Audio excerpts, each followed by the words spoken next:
हर्षिता, अरे कहाँ गए सबके सब? हर्षिता,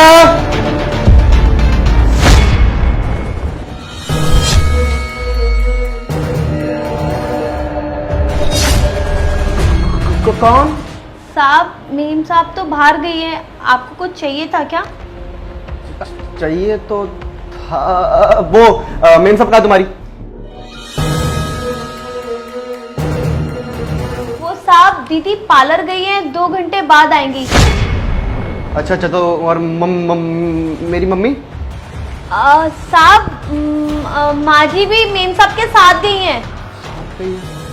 इसका मतलब तुम और मैं अकेले हैं इस घर में? वो साहब, मैं ना अपने बच्चे के स्कूल गई थी, तो मैं वहाँ से लेट हो जाती, तो मैंने सोचा कि यहीं आके मैं अपने कपड़े चेंज कर लूँ। वैसे आप बताओ, आपको कुछ चाहिए था क्या? वो कुछ ज्यादा ही मिल जाएगा जरूरत से। क्या क्या कह रहे हो साहब? मतलब मैं कुछ समझी नहीं। मेरे यार वो कुछ पेपर्स पड़े हुए थे, वो मुझे लेने थे यहाँ से। कौन से पेपर? यहाँ तो कुछ नहीं है साहब। तुम्हें कुछ नहीं मिलेगा, मैं आ रहा हूँ लेने। ये है क्या साहब? हाँ, यही थी। आपको कुछ चाहिए था क्या? चाहिए तो बहुत कुछ, बट अभी देखा कहाँ है। अब वैसे वो सब छोड़ो, तुम मुझे छोटे, तू इतनी जल्दी आ गया आज? और तेरी भाभी और मम्मी कहाँ है? क्यों, मुझे लेट आना चाहिए था? कैसी बात कर रहा? कैसी बहकी बहकी बात कर रहा? क्यों लेट क्यों आना चाहिए था तेरे को? अच्छा करा जल्दी आकर। लेकिन मुझे एक बात समझ नहीं आ रही, तेरी भाभी और हमारी मम्मी मम्मी कहाँ है? वो भैया एक्चुअली भाभी की एक फ्रेंड मिल गई थी। हाँ। तो मम्मी और भाभी उनके साथ, तो अब उनके घर चली गई, तो मैं घर आ गया। वैसे आप इतनी जल्दी कैसे आ गए आज? अरे वो यार, वो ये मेरे पेपर्स रह गए थे, तो मुझे फिर दोबारा वापस आना पड़ा। घर पे कोई नहीं था, तो फिर मैंने सोचा कि इससे पूछूं, इस बेचारी ने पेपर ला दिए। चल मैं चलता हूँ, मेरे को लेट हो रहा हूँ ऑफिस के लिए। ठीक है दीदी, अब आप बाहर आ जाओ, साहब गए। दीदी, अब आप क्या करोगे? मैं उन्हें रंगे हाथों पकड़ूंगी। दीदी, हम सांप को कैसे पकड़ेंगे? हमारे पास तो कोई सबूत भी नहीं है, और सांप तो इतने चालाक हैं, वो तो जल्दी से मुकर जाएंगे कि उन्होंने ऐसा कुछ भी नहीं किया है। रानी, कभी भी ना किसी इंसान की फितरत नहीं बदलती। भाभी एक्चुअली मैं क्या बोल रहा था कि आपको एक बार भैया से बैठ के बात कर लेनी चाहिए। हाँ, बात करूंगी, लेकिन सबके सामने। मल्होत्रा साहब ने मेरे को बोला कि कल जाएंगे उनके साथ, गपशप करेंगे थोड़ा। अरे वाह, चाय आ गई? इन सब चाय।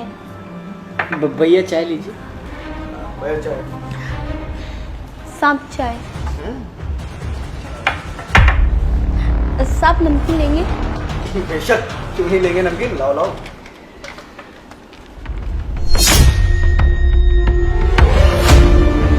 ये क्या कर रहे हैं साहब आप?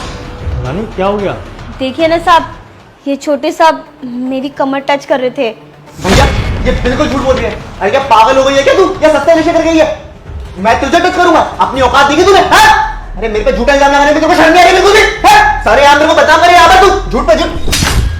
झूठ ये नहीं, झूठ तुम बोल रहे हो। हर्षिता, ये झूठ बोल रही है। तुमने मुझ पे हाथ कैसे उठाया? जब तुम सुबह पेपर लेने के बहाने रानी को गंदी नजरों से देख रहे थे और उसको गलत तरीके से टच कर रहे थे ना, उस समय मैं यहीं थी, और ये सब चीजें मैंने खुद की आंखों से देखा है कि तुम कितनी घटिया और गिरी हुई हरकत कर रहे थे। अरे तुम्हें अपना पति कहते हुए मुझे शर्म आ रही है। तुमने मुझे मुंह दिखाने के कहीं लायक नहीं छोड़ा। जब तुम घर में ऐसी हरकत कर तो बाहर पता नहीं क्या क्या करते होगे। देखो मुझसे बहुत बड़ी गलती हो गई बेबी, मुझे माफ कर दो, मुझे एक लास्ट चांस दे दो। आइंदा से मैं कभी ऐसे नहीं करूंगा, प्लीज। तुम ये कहना चाह रहे हो कि मैं तुम्हें दोबारा माफ कर दूं? मैं तुम्हें दोबारा माफ करके ना अपना अपमान नहीं कर सकती। मुझे ना तुम्हारी शक्ल ही नहीं देखनी है। मैं इस घर को अभी के अभी छोड़ के जा रही हूँ। अरे नहीं नहीं नहीं, ये नहीं कर सकती तुम। तुम्हें पता ना मैं तुम्हारे बिना रह नहीं सकता, मर जाऊंगा। प्लीज मेरी बात समझिए, कोशिश करो ना। ये सब ना तुम्हें ये घटिया हरकत करने से पहले सोचना चाहिए था। और मैं उस इंसान के साथ रह ही नहीं सकती जो औरत को एक हवस का जरिया समझता है। सबसे पहले ना अपने दिल में एक औरत के लिए रिस्पेक्ट लेके आओ। हर्षित, हमारे बाप ने हमें ये संस्कार नहीं दिए कि हम एक औरत की इज्जत ना करें। इस बात का अफसोस ना मुझे जिंदगी भर रहेगा। बड़े भैया प्लीज मुझे माफ कर दीजिए, अब मैं इस इंसान के साथ और नहीं रह सकती। हर्षिता, हर्षिता मेरी बात समझने की कोशिश करो, मैं तुमसे बात करता हूँ कभी नहीं। अरे यार लिसन टू मी, बात सुनो।